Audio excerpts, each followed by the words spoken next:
The fate of British cycling changed one day in 2003.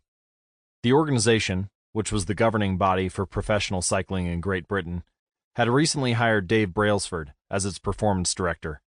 At the time, professional cyclists in Great Britain had endured nearly 100 years of mediocrity. Since 1908, British riders had won just a single gold medal at the Olympic Games, and they had fared even worse in cycling's biggest race, the Tour de France. In 110 years, no British cyclist had ever won the event. In fact, the performance of British riders had been so underwhelming that one of the top bike manufacturers in Europe refused to sell bikes to the team because they were afraid that it would hurt sales if other professionals saw the Brits using their gear. Brailsford had been hired to put British cycling on a new trajectory. What made him different from previous coaches was his relentless commitment to a strategy that he referred to as the aggregation of marginal gains, which was the philosophy of searching for a tiny margin of improvement in everything you do. Brailsford said, "The whole principle came from the idea that if you broke down everything you could think of that goes into riding a bike and then improve it by 1%, you will get a significant increase when you put them all together." Brailsford and his coaches began by making small adjustments you might expect from a professional cycling team.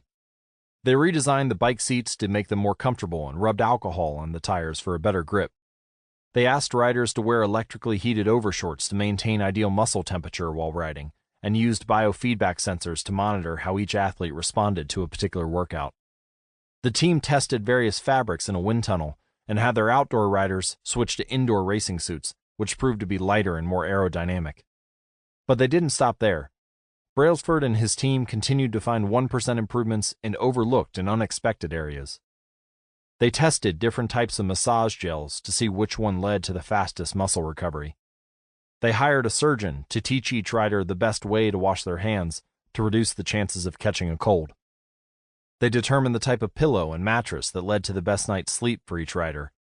They even painted the inside of the team truck white, which helped them spot little bits of dust that would normally slip by unnoticed, but could degrade the performance of the finely tuned bikes. As these and hundreds of other small improvements accumulated, the results came faster than anyone could have imagined. Just 5 years after Brailsford took over, the British cycling team dominated the road and track cycling events at the 2008 Olympic Games in Beijing, where they won an astounding 60% of the gold medals available. 4 years later, when the Olympic Games came to London, the Brits raised the bar as they set 9 Olympic records and 7 world records.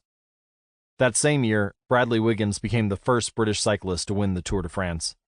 The next year, his teammate Chris Froome won the race, and he would go on to win again in 2015, 2016, and 2017, giving the British team 5 Tour de France victories in 6 years. During the 10-year span from 2007 to 2017, British cyclists won 178 world championships and 66 Olympic or Paralympic gold medals, and captured 5 Tour de France victories in what is widely regarded as the most successful run in cycling history. For more information and updates on the British cycling team and their strategies, visit atomichabits.com/cycling. How does this happen? How does a team of previously ordinary athletes transform into world champions with tiny changes that, at first glance, would seem to make a modest difference at best? Why do small improvements accumulate into such remarkable results,